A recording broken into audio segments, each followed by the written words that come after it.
Oh, hey guys, Tim here.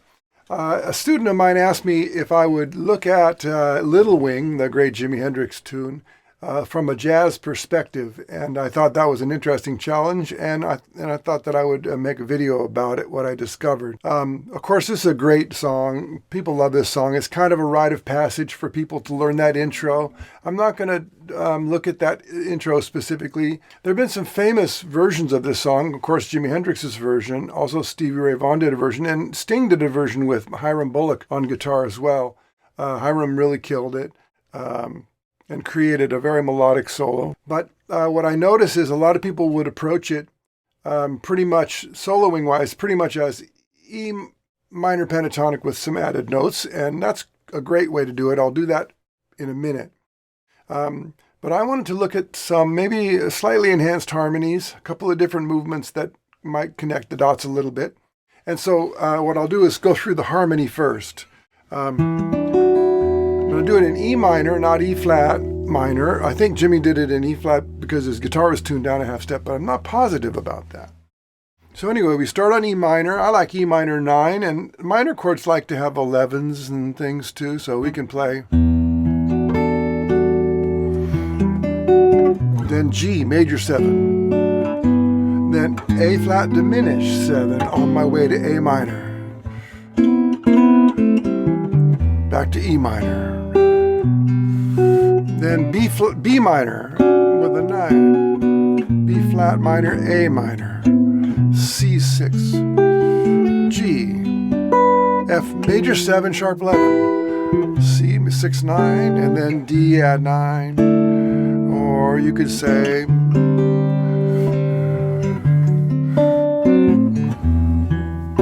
here's that E minor 9. G.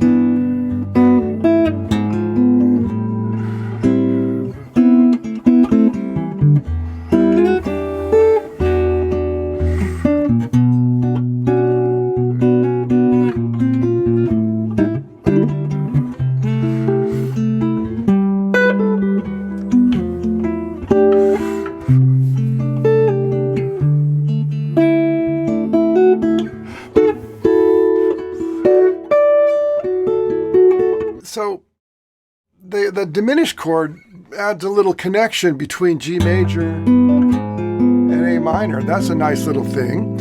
And then you could also come back to the E minor at the top after we go to the D.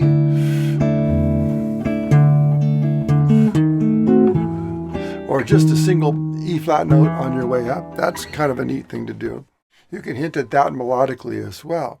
Now, most people when they play this, they might treat it kind of as a primarily an E minor pentatonic type sound with some extra notes thrown in to make the changes a little bit.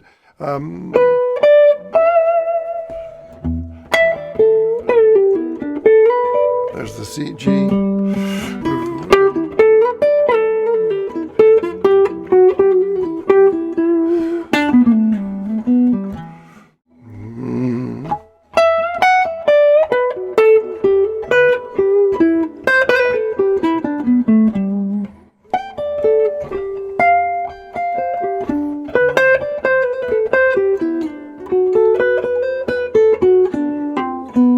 Kind of have to move for the G to F. You kind of have to move when you get to the F chord. You have to play something a little more F-y, and when you get to the D at the end, you usually have to play something a little bit more in the D area. Although a G major type sound would still work, and that's a great way to go. And people have, you have this.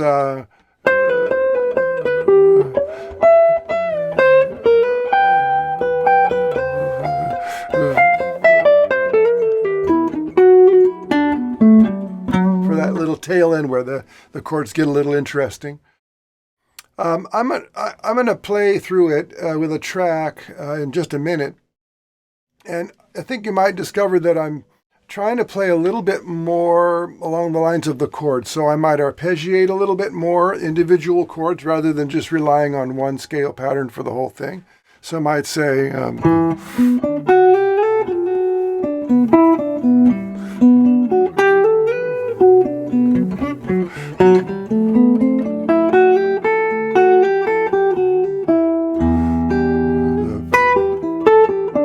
B flat, sorry, B, then.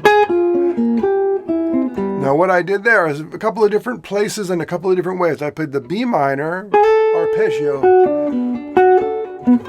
and then a B flat minor arpeggio on my way to A minor. And then maybe do something.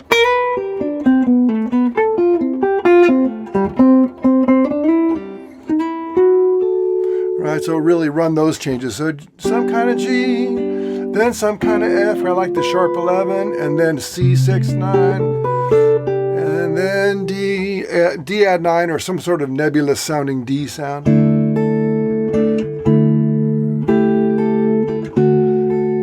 Right, and then heading back, you can head back to that E minor chord by either a E flat diminished or D sharp diminished, or a B7 sound. Okay, all the while still trying to maintain a melodic connection to the song itself.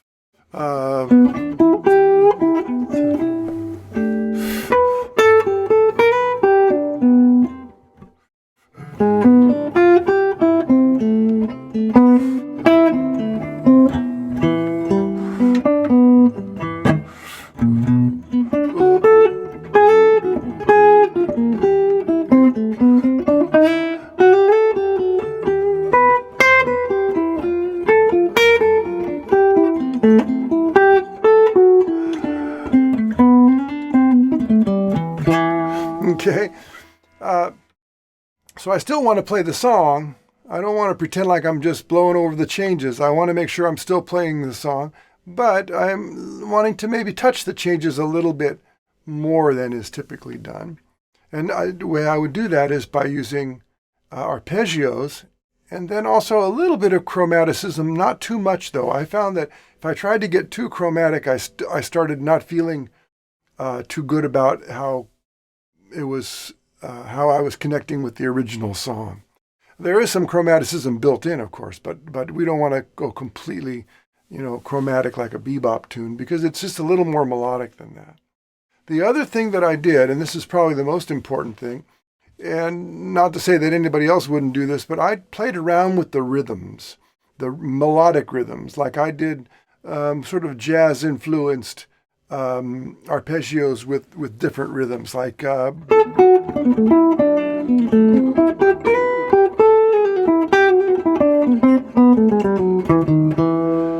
that kind of idea. Now, the solo that's coming up in a minute has been transcribed. It's available at timsguitarworkshop.com. And I want you to consider coming over and checking it out. timsguitarworkshop.com is a learning place, and you're going to want to take a look at it and see if it might be a good fit for you to learn a little bit about this sort of jazz and blues approach to guitar. We have a great community over there, and I'd like to invite you to come over and check it out. So that's Little Wing. I hope you enjoyed that. I hope you find it helpful. And maybe I'll see you over there at timsguitarworkshop.com.